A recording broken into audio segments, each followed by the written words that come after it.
my eyes. You won't believe it.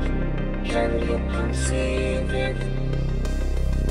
You don't have to make a sound. I do all the talking. So much music all around. I can make you sing. Welcome to your new words.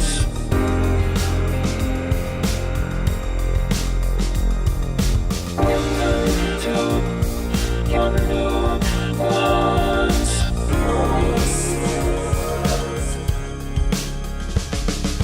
We all get something we like to say. Don't keep it all inside. There's no time left today. So bring your words to life. Welcome to your new words.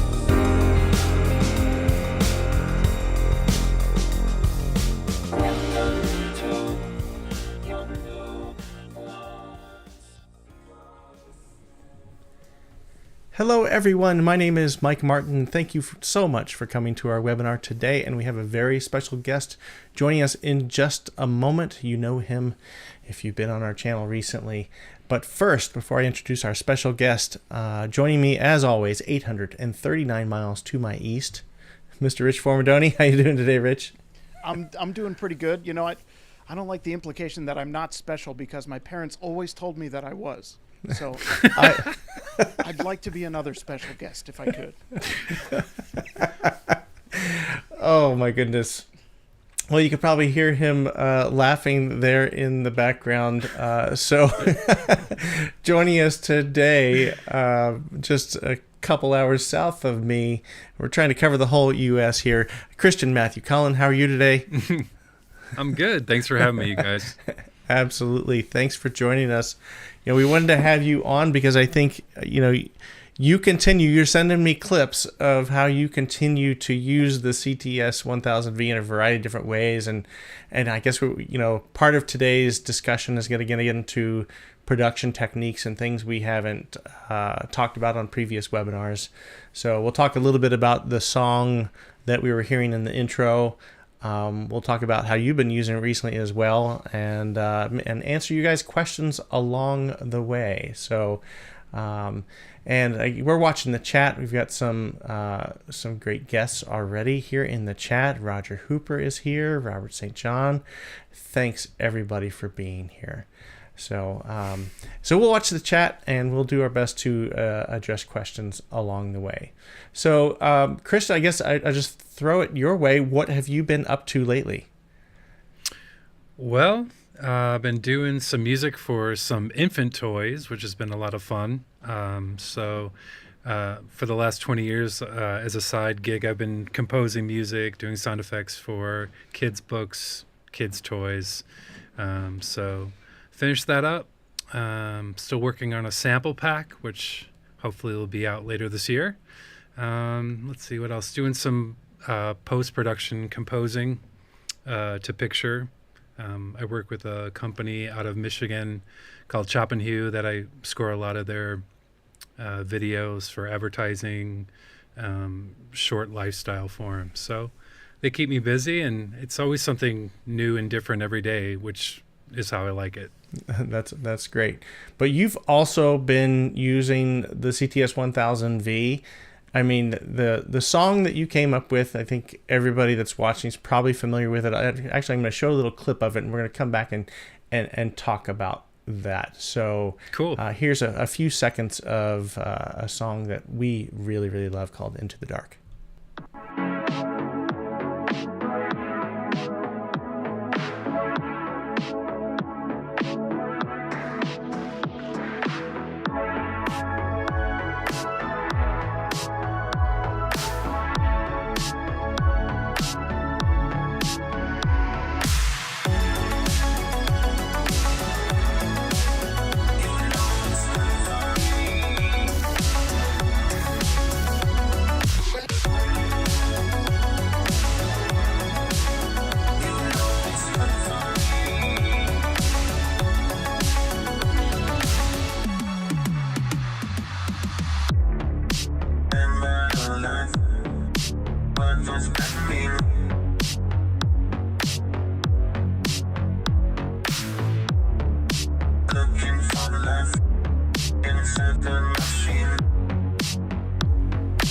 hate to even break away from that song because know. it's so cool.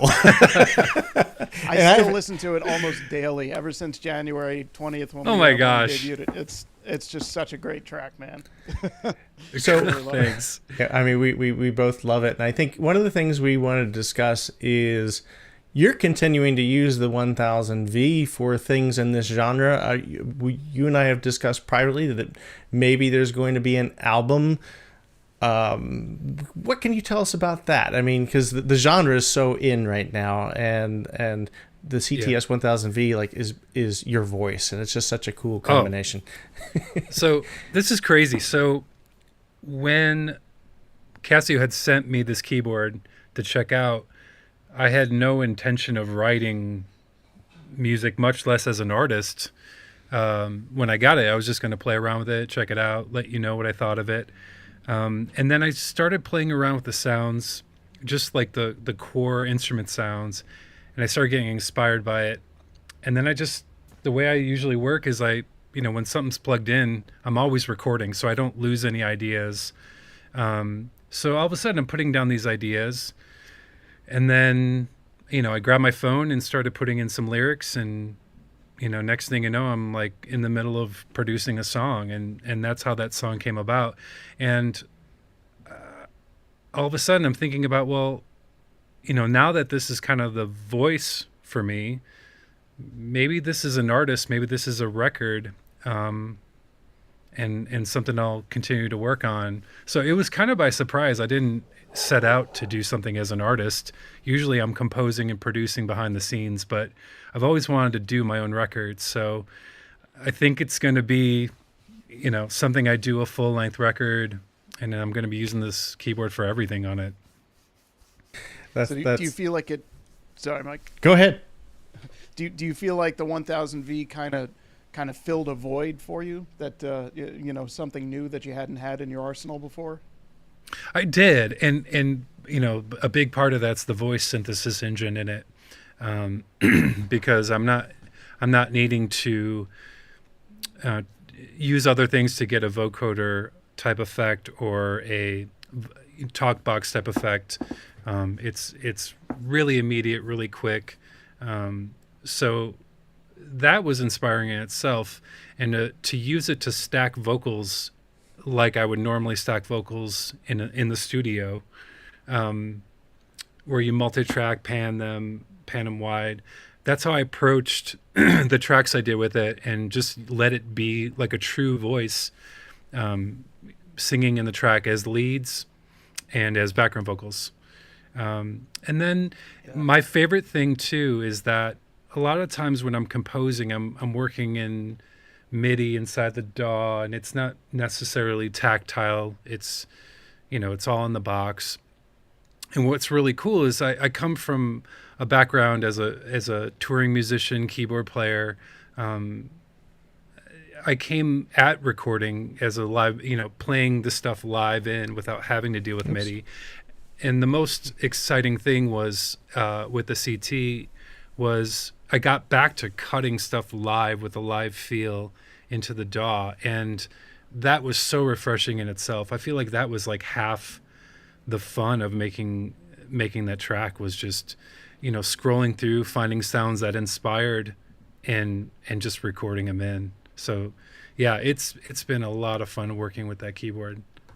That's awesome to hear, especially because like the way the vocal synthesis works in the 1000V, playing live, if you are a keyboard player, gives you, special control over what these vocals do. You can be much more expressive than if you're, just using a different type of speech synthesis. This is what makes that a live instrument, and something that's organic and feels fun to play. So totally. I'm glad that translated for you.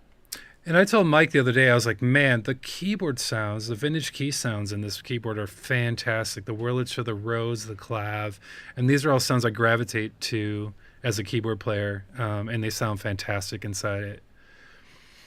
That's awesome. And so you sent me a clip of something the other day of, something you're working on. So I don't know if this is a full song yet, so you can tell us a little bit where you're at on it, but let's check this out real quick.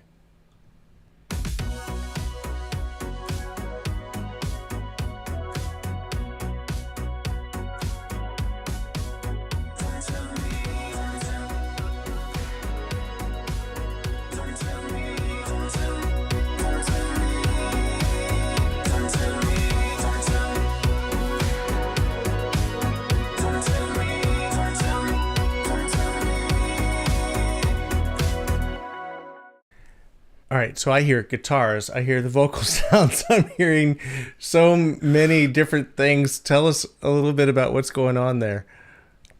So I don't know. It was, it was in a writing process. So I'm looking for new ideas for a next track for this record, and I knew I wanted it kind of starshipy 80s, vibe. So I started, I was looking through the sounds, and I found those plucks that were kind of the main guys. And what I did was I can't tell you what the patches are off the top of my head, because the way I work is I'm just like paging through stuff quickly, and I find something that inspires me, and then I hit record. So the way I approach this is the way they recorded keyboards in the 80s, is that a lot of the keyboards were mono. They didn't have stereo width to them. So that's how I'm actually recording it. I'm recording everything mono in. So when I do the plucks on that track, I pan them hard left, then I find a complementary pluck sound. Usually it's kind of like one or two sounds away from that one. Then I'll pan that one hard right. And then I treat them a little differently in the mix. And then all of a sudden you get this like great width. And then, certain sounds like pads or something, when I record a mono, you can place them in the mix and they have integrity. It's not like you get all this spillover of all this stereo information. So yeah, like I started with the plucks. I put some drums down. There's a bass sound I really like in there, and put that down. And then, once I had that kind of core part of it, I'm like, well, I need to write a hook for this. And it was, don't tell me, don't tell, in parentheses, which is totally an 80s thing. It's like, everything I do it for you. Mutt Lang.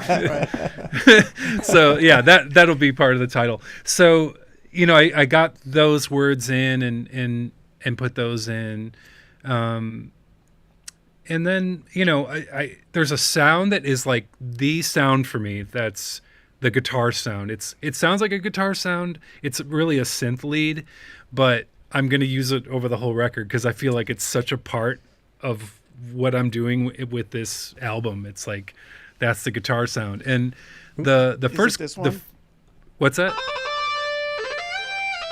Yeah, that's it. Yeah, drive saw lead. It's absolutely my favorite in here too. It's awesome. It's totally that like it's that that Miami Vice-y, lead, which I love, and so yeah, that and the track that first track I did, actually harmonized it. So towards the end of the solo, I did one track, and then I was like, it'd be great if it was like a third above it, and they're both bending together like you would on a guitar solo. And I feel like those little nuances make it almost real in a lot of ways. If you treat those those articulations like a real guitar, that stuff will come off that way. Yeah, it's awesome. I hope everybody's taking notes here. There's been some amazing, in terms of techniques and making a track sound good. There's some huge takeaways here about, recording things in mono. I mean, that's not what we do these days, No. Everything's about being big, but what happens and what you're describing is all of those things will just get in the way of each other, right? Totally. So, these tracks you're doing sound so great because you're using the instrument effectively, and you're choosing complementary sounds and putting them different places in the mix together. It's totally, wow, amazing. Yeah. And I mean, when you think about it, the original synths in the 80s that were making these kind of sounds were not producing stereo; they were coming out mono. So you're really being more period accurate by doing it that way. Totally.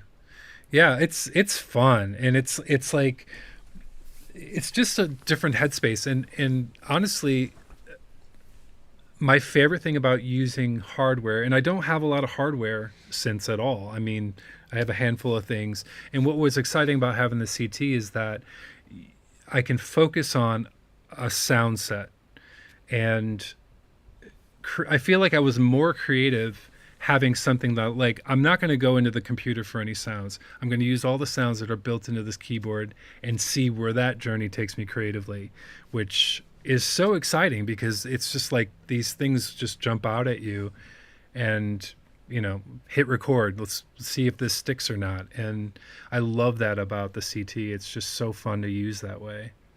So a question from YouTube. Nathan's got it. I'll pop it up here on the screen. Have you had to adjust the pronunciation of the words at times? So put that over to you, Christian. Sometimes. And I think it's sometimes I have to put what it sounds like phonetically in as opposed to what the word actually is. So I'll play with that from time to time, even just to see if it sounds better or not.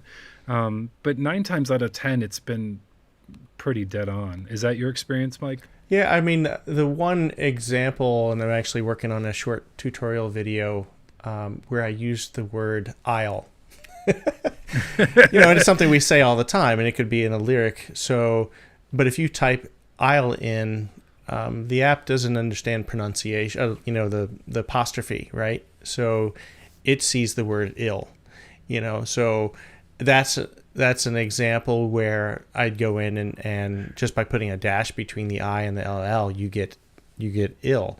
But obviously you could get in further and mess with the phonemes. But honestly, for 90% of what I've done, I have made no changes at all. There's one technique that I've used, and I think Rich as well, where sometimes I'll add a large rest at the end of a lyrical phrase to make sure, if I want that ending consonant, to make sure that I'm getting it. It depends on what the vowel is on that ending word. But Rich, you have any? Yeah. Well, first off, I had a question. Did you try typing aisle, AISLE, like an aisle in the supermarket? Oh. Well, I mean, sometimes if a word isn't pronounced exactly as you want it to be, having a homonym solves the problem. There we go. Yeah, there was another example, and I'd have to look at my phone to find it, that I did do that. I just used a variation on the word that sounds the same way, but I can't remember. I had one more tip about this. There's something you can do if you're losing consonants at the end of words. You can adjust the lyric speed. So if I go to a lyric here, we've heard that one so many times. Let's do something better. Okay, I'm going to switch this one to note mode. Hold down key control, and now you have something called lyric speed. So now this will shorten and lengthen the speed of the pronunciation of a word. So if there's a consonant at the end of a word, which of course I've just chosen one where there is no consonant at the end of any of the words, you'll be able to get to it quicker. So it just progresses through the pronunciation of the word at a quicker pace. So that's a super helpful setting for if you're having that problem as well. Well, Mike, there was something I was going to tell you about the writing process too that I thought was kind of fun. Was when I get to the point with the vocals, I'll just start paging through the preset phrases, and then start playing with melodies and stuff. So I'm not like stopping to go, okay, here's the lyric, let's try this. It's like I'll get what it sounds like and what the rhythm's like, and record that before I even go in and get the lyrics dialed in, because I feel like it keeps the flow going, and it's cool because you can I'll mess with what vocalist I'll use. So sonically in the track, I'll know like, okay, this is fitting in really cool melodically, sonically, and then once I kind of pin that down, I'll go to my phone, put the lyrics in, transfer it, and then record the final. And that's just how I've always worked with it. And it works. It's fun. It's almost like putting down a scratch vocal in some ways. Oh, that's cool. Nice. I mean, in that original video you did for us, you were actually just using the E sound from one of the preset lyrics for a harmony yep. sound. Can't remember what it was. I can't remember the name of the song. Can't stop the beat. Yeah, can't stop the beat. So the E, Which is, it sounds like it came off a break-in, you know. So It did. Yeah. don't ask me why I just pulled this out of thin air. I have break-in right here, Whoa. right? It's like, is that an original Doughboy from 1984 Ghostbusters? Yes, Impressive. this is the real deal. So But do you have Breakin' 2 Electric Boogaloo? I do not. It's a must see. Now you caught me with my pants Oh. down. Sorry. There is a question from the chat, Nathan, asking Christian if you have your own YouTube channel. People want to follow you. People want to know more about you. I do. I just started it. It's, I don't know the name of it. If you just search CMC Into the Dark, you'll find it. And I have a bunch of 8-bit Nintendo covers I've done up there. I just recently did one, Closing Time from Semisonic. And I'll take all this Nintendo footage and make the Nintendo footage tell the story of the song. As if like Closing Time's a video game. So yeah, check that out too. So, Christian, I want to just bring it back to a couple other like production tricks, because you even texted me the other night and said that you were using an organ sound for bass, and you ran it through one of the amp simulators. Just want, if you could tell me a little about what you were doing there. So a lot of times in pop music, they use what's called a sub bass, and it's generally a sine wave, sometimes with a pronounced attack at the front of it. And the track I was working on, it needed that modern sub bass that I was going to run through a sidechain plugin that'll allow it to pump quarter notes rhythmically with the compressor. And so I started paging through the bass sounds. I'm like, it's not quite what I'm looking for. I want something just low, fundamental, just deep bass. So I'm paging through, and then I do this thing where I'll do random scroll and just scroll really fast and see what bank I end up in. And I ended up in the organ bank. So I'm like, okay, I know that organ, that has, sine wave type, things happening. So I found click bass. Click bass has, this little transient at the top, and then, this pure sine wave at the bottom. And I'm like, okay, we're cooking. Let's put this through an amp to, accentuate the harmonics and make it speak on small speakers and really cut through the mix. And it was perfect. It was like, this is one of the coolest sub basses I've made in a long time.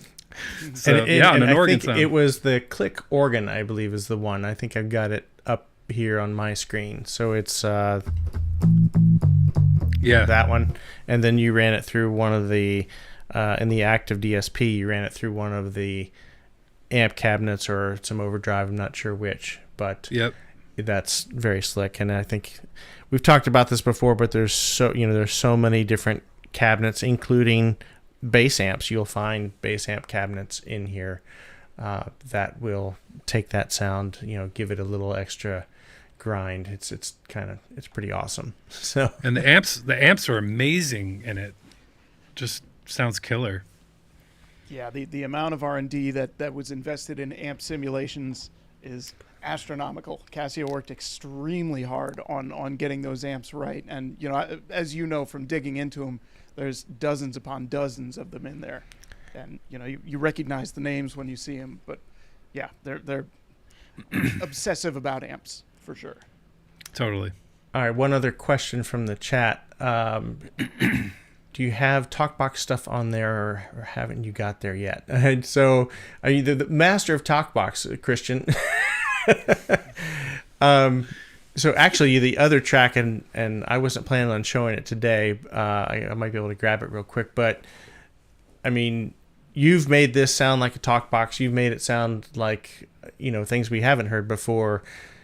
What are your thoughts? Because performing it's a little different than playing a Talkbox, but yet you're getting similar and unique results, right? Yes. So the big thing with Talkbox is, Roger Troutman was the pioneer of a lot of those synth Talkbox sounds, and it's about like the bend into notes, and it's also about the vibrato. And usually it's set up on the mod wheel. On the CT, you can have modulation on the knob above the pitch bend, and that's what I assigned it to. So there is a Talkbox algorithm in there, and it sounds awesome. And I take it out of phrase mode and I put it into note mode. And this allows me to write out notes and play a little more articulate the way I would on Talkbox. So I'd bend into a note, and then as the note sustains out, I'll turn the knob to get a little vibrato, like emulates voice vibrato.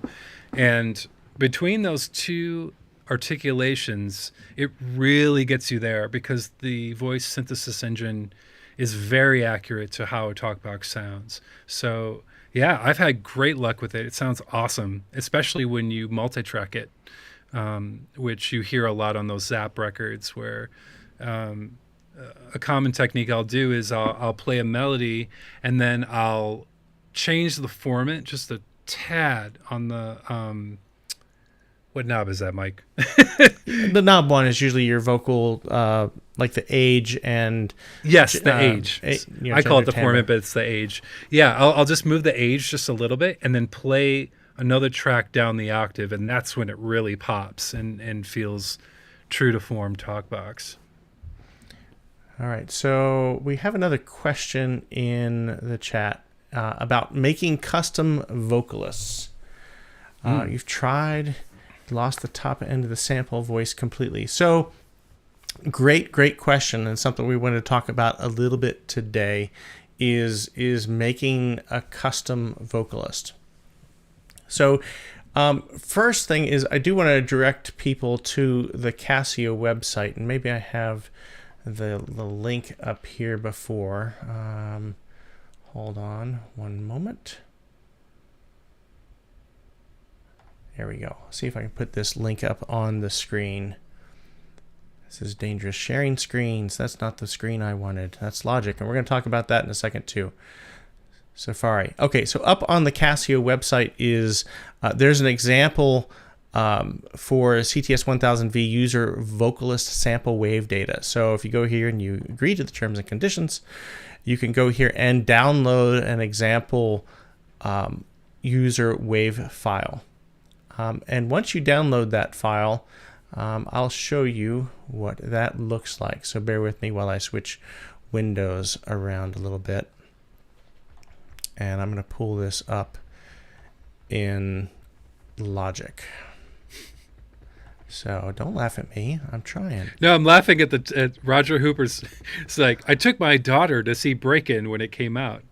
It's been a while. All right. We saw 2 also. So that's points for that. All right. Secondary display. All right. So here is, I've just got Logic open here, and on this second track, I'm going to turn the volume way down here. This is the example file from the Casio website, and actually, what's happening here, if we were to zoom in to this, we have white noise on one channel and sawtooth wave on the other. And it's not the most pleasant sound. Sounds something like this. So I got to turn this on so we can all hear it. So there it is. It's the sound. So nice. I know. I saw two. That's Nintendo. That's Nintendo. It really does sound like a Nintendo. All right. So the trick here is that you need that white noise to help with the articulation of the sound that you're going to make with it. So what I've done, I've just used that example file, and I'll pan it right. So the only thing we're hearing is the white noise and nothing else.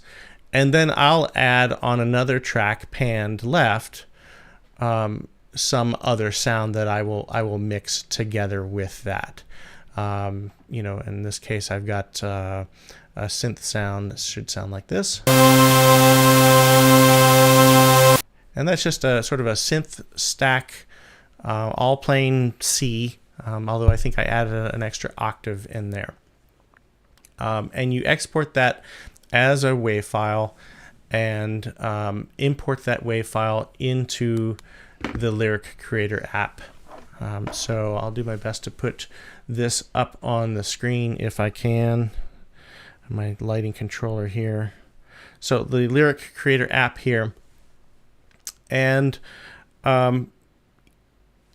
we've up to now we've only talked about making lyrics, putting in words, but over on the upper right hand side of the app is the vocalist section. So you hit plus here, and at the top of the screen is where you can choose your custom waveform. And in my case on iOS, I just put that file in my iCloud drive and I can just grab it. You could also email it to yourself and save it to your files folder. And once you've made a file, you transfer it over in a similar way that you transfer lyrics over, and then it will show up on the keyboard, built as one of the custom vocal sounds. So let me show you what I've got going on here with that. And I've got a couple examples that I can show you guys. So let's go to custom vocalist. Oops. I've got it in note mode. Raise your hands up. Raise your hands up. So that's what that particular synth sound turned into. I have some other examples I'm going to load in here real fast. This is a much brighter sound. This one is like a string ensemble sound. If Robert's still here, he would appreciate this. Do you hear the music? So in this case, I actually again used octaves to get that brighter frequency in there. Do you hear the music? And I'm clipping, sorry. Do you hear the music? But there's a lot of room for experimentation here. To get back to your original question, I haven't tried using my own voice, like singing an ah, to make a vocal sound yet. But it does take a little bit of experimentation, and I've used, in that case, it was a string ensemble sound. I've used other choral sounds. You can get some really, really interesting results that are very different than the stock vocal sounds. But I think, although the recommendation is to use middle C, like a C4, I've detoured from that and used sounds in different octaves to get some different results. So I don't know, Rich, have you experimented much with that? Putting you on the spot. Yes, I have a bit. So when we first got our prototypes and we hadn't finished the instruction manual, we hadn't gotten all the info quite yet, one of the first things I did was record myself saying the word testing and save it as a custom vocalist. And that didn't quite work because it takes the progression of the sound. So if I had done a simple ah or e or just a sustained vowel sound, that would have worked much better and made more sense for the vocal synthesis. So when you do create your own vocalist, don't say words, just say vowels. That's and I think it's one. the right mix of that white noise in there is really key. And I personally, I'm still experimenting with it. And if we get some cool examples, we'll post them over on Casio music forums where you can download them. So anyway, yeah. And then Nathan said, didn't know you need the white noise. And that really will help with the intelligibility of what you add there. And it'll add some additional high frequency content. If there's nothing there but the white noise, you'll get like the whisper kind of sounds. So you'll just hear sort of the breath and the whisper. But if you add another sound in with it, you'll get that fundamental tone in there. Yeah, the sawtooth wave is providing pitch content, and the white noise is providing sibilants, plosives, and other consonant articulations that help to form the words. And Christian, are you throwing beer cans around? What's going on over there? Yeah, It's noon somewhere. It's noon. All right. All right. And we're Mike, diverting. I don't know if you, Yes. yeah, if we wanted to get back on track, I want to bug Christian with a couple more questions, if I could. Yeah, please. Well, one thing I was curious about is, did you make any, after you finished Into the Dark and started working on some other stuff, did you make any new discoveries that you're implementing now that you hadn't found out about when you were doing Into the Dark? Yes. The short answer, yes. The long answer is I started using it unconventionally, almost like what Mike's saying is experimentation more and try to push the limits of what the instrument was intended to be used for. And what that looked like for some of these newer ones was, I keep looking at the keyboard, so there's no one over here. Yeah, I'm just looking at it, just like admiring it from afar. I started playing instruments out of their intended ranges, like electric bass. I would start playing up high, and it has its own character and nuance. And I'll start playing with the vibrato knob, so that it would implement some LFO pitch modulation. And between like those two ideas, I found a bunch of new sounds that I normally wouldn't have gone for, just paging through sounds. And I used almost all the sounds on the second one I worked on was that. It was just all unconventional sounds. And it's awesome. It's just like just another layer of inspiration. That's really cool. Are there any production techniques or ways you're using the CT-S1000V that are different in your production setup this time around? We touched on it. I think the mono thing was a big one, because when I work in the computer with virtual instruments, they're all stereo. And unless I intentionally throw out one side of the stereo image, I'm having to manage, 10 tracks of stereo information to make it feel cohesive. So that was a big difference that I noticed on the first track I did with it. Was I'm like, the mix came together a lot quicker, and the sounds had more integrity, because I recorded every layer in mono. And if I wanted to make something stereo, I would widen it in the computer with like a chorus modulation or something. Yeah, there was a free plugin that you used. It was the Dimension plugin that was free from Overloud, and I think you used that on a few of the things. And it's, again, a free plugin. So it's amazing. Every DAW's got delays and modulation effects and stuff like that, but oftentimes there's some gems that are out there for free. Yep. I never turned off the effects inside the Casio either. If there was something I wanted to tweak in there, like shorten a reverb and make it more of a room thing, I did that. But any processing I did in the computer was just to enhance that core sound, either widening or side chaining, or maybe just a little more filtering to get it to sit in the mix more. Well, you reminded me, we were talking about using sounds out of their intended range. The song we heard at the intro of this video, we've heard it a lot through the as we've been introducing the CT-S1000V. This song, "Welcome to Your New Voice," that I came up with. One of the first things I did, I started with this piano part, which if I can get Logic up on the screen again, sounds something like this.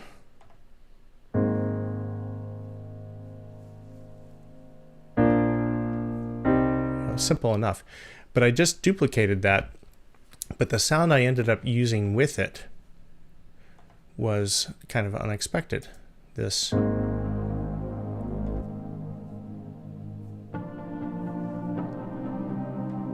cool. And that is something out of the EDM category. This EDM theme, number 536, which I think that's what it's designed for, these high-end plucking type sounds. Actually, no, it's 532, sorry. Yeah, that's right. But down low, it had this really like moody, dark character that I felt fit. So again, using some sounds perhaps out of their intended use. So Robert's asking a question. Let's put this up here. I was going to ask how you use the onboard EQ, or did you modify it later? So I personally didn't use much of the onboard EQ myself. In the process of this song, I used the onboard effects almost entirely. I did record the sounds with their effects, but I didn't get into using the system EQ at all. Christian, have you used that at all? No, because I used the presets as a foundation of however I was working, and no, I picked sounds that sounded great for the arrangement to my ear, and I don't even think about that stuff. If the only thing that I do EQ wise after the fact is filtering or narrowing something. If it has too much low end, I'll high pass it. If it needs to tuck in the track more, I'll low pass it. But that's about it. I think the sounds in there are amazing. I don't really see a need to mess with the EQ. Yeah, I haven't used it much either. Shadow Edge says he just got his 1000V last week and it's been a blast. Thank you very much. That's great to hear. I've got just a couple other examples of how, some things I did, which I think are pretty similar to some of the things you did, Christian. I actually took the vocal thing. In the process of making some of the verses or choruses in the track, I did 4 or 5 different vocal parts, and kind of what you were talking about earlier, Christian, where you took one sound and panned it one way and took a similar sound and panned it the other. I was doing that with vocal parts to get some harmonies. So as an example, let's put this up on here. Let's hear what we got. So much music all around. So there's one vocal, which is combined with another. I'll put Logic back up.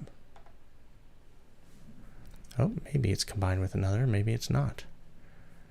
Let's try again.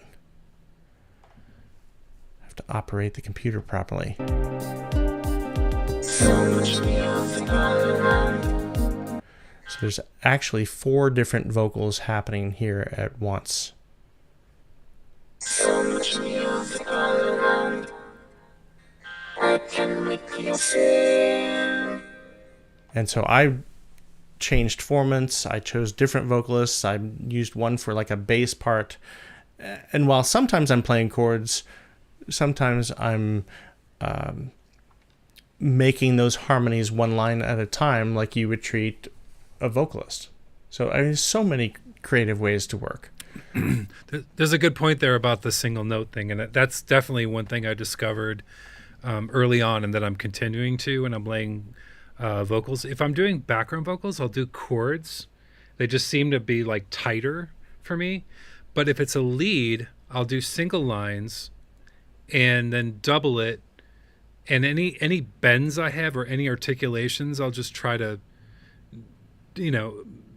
replicate that. And the difference between the 2 tracks, it's like a singer, when you double track something, it's the differences between the track that make it interesting and sound cool. So I think there's definitely a case for using it both ways, chords or single note. Yep. Panama Thrill's got a great question, and sorry you're having trouble, and we'll do our best to get you up and running. But you're asking, having trouble using your DAW to control the vocal synth. So I'll do my best to clarify a few things for you. So the vocal synth operates just like any other instrument via MIDI, whether it's a bass tone or an electric piano or acoustic piano on the instrument. But the vocal synth is always going to be on MIDI channel 1. And the lyric that you hear is dependent on the program change that you're giving it. So I don't know the bank numbers off the top of my head, or maybe Rich does. Rich has it. Yeah, Look at this. MSB 108 LSB 0. So Right. that gives you access to the lyric tones as opposed to the instrument tones. Yeah, and at that point, you are hearing the vocalist that you have selected on the screen. So what I did in the course of my song, and I'll go over to my overhead view here, whatever vocalist you have dialed in is the one you're going to hear when your MIDI part plays back. Now, the lyric you see on the screen isn't necessarily going to be the lyric that you hear, because the way this instrument works, there's actually more than 16 MIDI channels, believe it or not, but there is only one vocalist. So you choose your vocalist from the list here, such as the choir trio, which seems to be a favorite, and then select your lyric words via that program change. And if you're not sure how to do it, one real easy way is to simply, arm a track in your DAW, and while that track is recording, you actually just make that program change happen on your screen. So as an example, if I let's say I wanted Hallelujah, lyric number 115, I would arm my DAW with 114, and as soon as it starts running record, I'd put that program change in it just like that. And now that program change data is burned into your track. And so that could be verse 1, and you'll see on my my CT-S1000V, these numbers, V4, V5, V6, that's verse 4, verse 5, verse 6. That's the different lines in the song that I was putting together. And so I put them in here one after the other, and the program changes selected those. So I think we'll probably do a sort of a dedicated video on using this with the DAW in the future to get you over the hump here. But if you have other questions, feel free to also ask either on the Casio Keyboards and Digital Pianos group on Facebook, or better yet, over on CasioMusicForums.com, and we'll do our best to get you up and running. So great question. All right. And just seeing if there's any other questions here in the group. Absolutely. Loving this synth. So are we. And that's it. We keep doing these videos, and we appreciate the feedback, because we are as well. And so many little things that we've talked about today, like the lead sounds or guitar sounds and other things. It's kind of wild. And, when I take this particular track apart, just one other example, it's kind of interesting hearing this stuff separate. I hit play.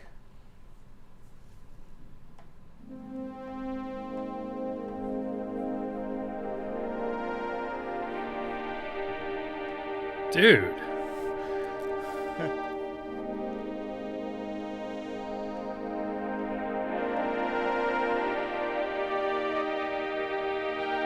But I mean, that's a simple little brass tone. And I added a little delay to it. And obviously I was using the cutoff knob as I performed it. And sorry, I'm a Vangelis nut, but you add a little Awesome. pad. Yeah. Which I think is one of the string ensembles built in with a flanger.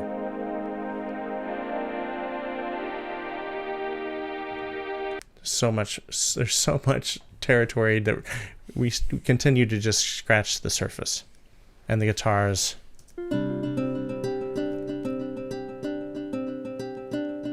you start putting these things together.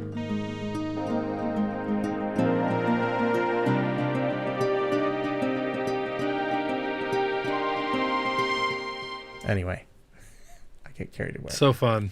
It's so much Great fun. song. Yeah, I love that brass sound. That is killer. And I, in most cases, I think I have a notes file somewhere where I did document the patch names for everything, but they're all stock patches with just a little bit of either modification in the effect, most likely, or just the way I was performing it. But super. You made a great fun. point about the about writing the filter real time, and I feel like these little articulations that you add to a sound to make it more complex is what makes it special in a track or special in a song. Whether it's the LFO modulation where it'll modulate pitch, or bend into or bend out of notes, or what you did with the filter. I feel like you're adding complexity that just makes everything sound cooler for sure. Yeah, again, those subtle little details that make it come to life. And again, someone should do the Daft Punk cover. Hang on, I'll find it. It's in there. It's in there, and in fact, you'll find many lyric tones that are referencing those. Yes. So if we go through the presets, I think there's one early on. We've been dodging copyright successfully so far. Just Ooh. one word. That's all you get for now. But check it out. It's the pitch bend. The pitch bend made it. That's it. Do that again, Rich. That's so very I'm cool. using my left hand. And you can add the vibrato with the knob. Exactly. You know, you can also, by the way, we talked about the vibrato knob. You can also have the vibrato come in the vocalist, but have it come in. There's a delay parameter, so you can actually utilize that. Okay, it's got vibrato, but there is a vibrato delay right there. There's the gem right there. Yep. So vibrato delay, crank up the depth. So it can come in after half a second. Exactly. Good stuff. And that's the Talkbox thing too. It's like it's all about the bend. It's all about the vibrato, just like that. So someone's asking in the chat, and we've only got a couple minutes left. When are the keyboards coming to India? I don't know. This is the Casio USA channel, and I don't have any information about distribution around the world. As you probably are aware, distribution, supply chain, all those things has been a little disrupted, so things have been moving a little bit slower than we'd like. But I would expect... we just got a big shipment a couple weeks ago here in the USA and got those out to stores. So I think someone mentioned earlier they just got theirs last week. That's probably from that big shipment. But please contact your local dealer. They're going to have more information. So, and Davis was asking, imagine if there was a key lighted version of the 1000V. I wanted that so bad. Myself, because the CT-S, the LKS 450, if I get my model name is right, it looks so cool. It's so great, and I wish they had added the lighted keys on this model. Even if you just, if you're using it on stage, though, it would be awesome. With batteries and a guitar strap? Yeah, forget it. That's awesome. Has anyone done that yet? Have you guys played with it with the guitar strap on yet? Oh, I definitely have. Oh yeah, you have. Oh yeah. I try to convince Mike to do the first video we did with a guitar solo, like where I put straps on it and just like kick the stand over and just blow an 80s solo with it. But we nixed that. Check out my CT-S1000V video. Right. Yeah. Shades is asking, he's saying, or saying, having trouble with the Lyric Creator app. So do check out here on our YouTube channel. Rich did a video last month on getting started with the Lyric Creator app. I don't know specifically what trouble you're having. watch that video. It's very, very helpful. If you're still having issues, go over to CasioMusicForums.com. Ask your question there. There's a bunch of other users over there that could probably help get you up and running real fast if Rich and I don't get there fast enough. And someone else is asking, is there a way to get additional languages into the app? So the app currently does English and Japanese.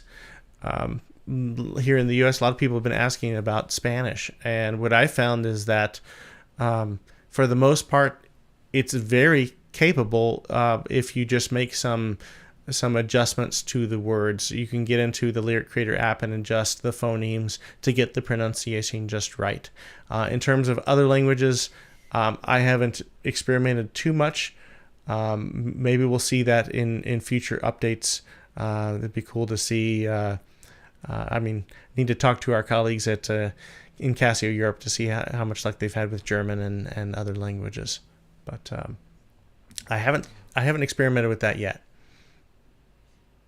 I've typed in a few Spanish words, and as a non-native Spanish speaker, they sounded okay to me. But I would be interested to hear, your results if you're an owner and you've tried that as well. Yeah, do let us know, and tag us on social. Tag at Casio Music Gear. Use hashtag CT-S1000V. We're looking for it. Let us know how you're using the product. We'd love to see it. And Christian, you've got more stuff coming. So we're looking forward to see what you have coming in terms of new music with the 1000V. So we're not going to reveal much more today, but watch Casio social channel. Christian's going to let us share some clips here and there over the coming weeks. So follow us at Casio Music Gear, and you'll see some of those, some of Christian's great music. All right, and thumbs up. People are hitting thumbs up on that comment, so appreciate it. I think, however, we're approaching 58 minutes in this broadcast. That's probably going to wrap things up for today. But we really appreciate everybody being here, and especially you, Christian, joining us, talking about how you're using the 1000V. Yes, thank you very much. Oh, thank you guys for having me. This was a blast. And we'll do this again, in a couple months when maybe you've got another song to reveal or some other things that let us know what you're up to. Let us know about your next discoveries on the CT-S1000V. Love it. Thank you. All right, everybody. Thank you so much. We'll see you again next time here on the Casio Music Gear YouTube channel. If you like this video, please give us a thumbs up and subscribe. We'll see you again next time. Take care, everybody. Bye, everybody.